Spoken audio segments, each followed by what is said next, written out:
कभी कभी बिजनेस में ना रास्ता बदलना पड़ता है। इसे कहते हैं पिवट। और ये कोई छोटा मोटा फैसला नहीं होता। तो चलिए आज इस मुश्किल से दिखने वाले सफर को ना एकदम आसान बनाते हैं। देखते हैं इसका पूरा रोड मैप। सोचिए, आप गाड़ी चला रहे हैं और अचानक सामने रास्ता बंद।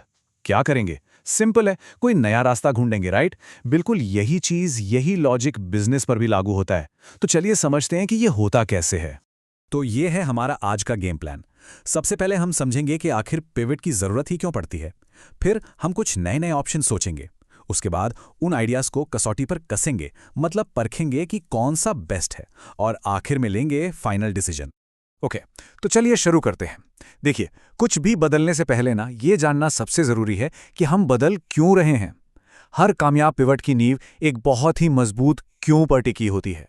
तो सवाल यह है कि असली प्रॉब्लम क्या है। हो सकता है कि प्रोडक्ट की सेल अचानक गिर गई हो, या फिर कस्टमर्स बार बार किसी ऐसी चीज की शिकायत कर रहे हैं जो आपके प्रोडक्ट में है ही नहीं।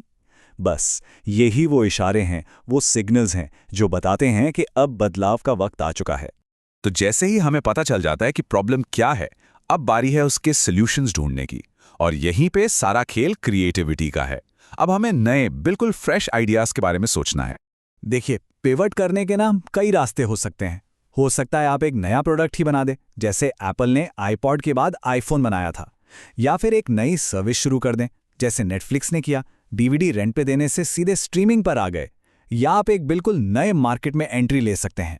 या फिर आप पैसे कमाने का अपना पूरा तरीका ही बदल सकते हैं, मतलब बिजनेस मॉडल ही बदल दें।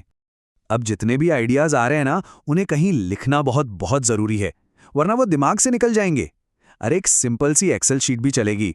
बस क्या करना है, आइडिया लिखो, वो आया कहाँ से और किस टाइप का है, बस ये सब नोट कर लो। शानदार। तो अब हमारे पास आइडियाज की एक पूरी लिस्ट तैयार है।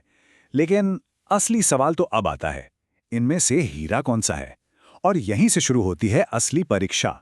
एक ऐसा टेस्ट जहां हर आइडिया को खुद को साबित करना होगा। तो हमने ना इसके लिए 5 गेट बनाए हैं।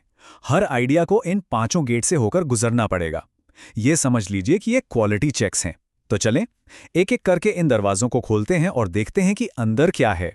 तो पहला गेट, मार्केट अलाइनमेंट। मतलब क्या लोग सच में इसे चाहते हैं? क्या ये किसी की असली प्रॉब्लम सॉल्व कर रहा है? अगर जवाब ना है तो बॉस वो आइडिया शायद वही खत्म हो जाता है, क्योंकि कोई भी बिजनेस तभी कामयाब होता है जब वो मार्केट की जरूरत को पूरा करे। अगला गेट है एक रियलिटी चेक। सीधी सी बात है, क्या हमारे पास इसे बनाने के लिए स्किल्स, पैसा और टीम है? अगर नहीं, तो ये सिर्फ एक अच्छा सपना है, कोई बिजनेस प्लान नहीं।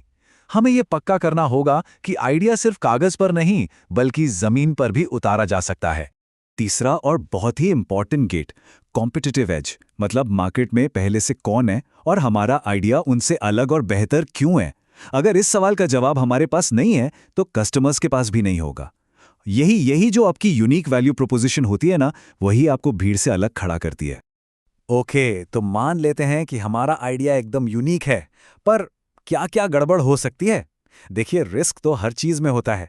असली समझदारी इसी में है कि हम उन रिस्क्स के बारे में पहले से सोच कर रखें और एक बैकअप प्लान तैयार रखें कि अगर कुछ ऊंच नीच हुई तो करना क्या है। अच्छा, रिस्क की बात तो हो गई। अब बात करते हैं रिवॉर्ड की। यह है हमारा चौथा गेट, फाइनेंशियल इम्पैक्ट। यहां हम देखते हैं आरओआई, यानी रिटर्न ऑन इन्वेस्टमेंट।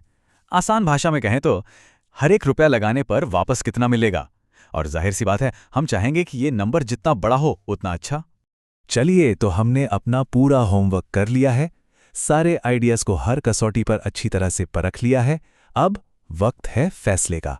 अब बारी है इस सारे एनालिसिस को एक्शन में बदलने की। और ये वो जगह है जहां हमारी सारी मेहनत रंग लाती है। ये टेबल हमें साफ साफ दिखाता है कि कौन सा आइडिया कंपनी के विजन के साथ फिट बैठता है और कितना प्रैक्टिकल है।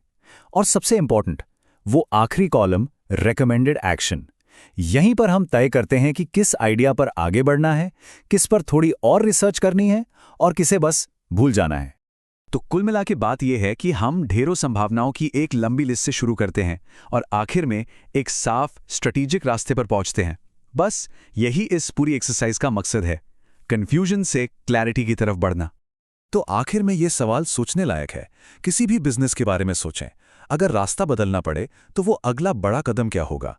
एक ऐसा कदम जो मार्केट की डिमांड, कंपनी की अपनी ताकत और भविष्य में ग्रोथ की संभावना, इन तीनों चीजों में परफेक्ट बैलेंस बनाए।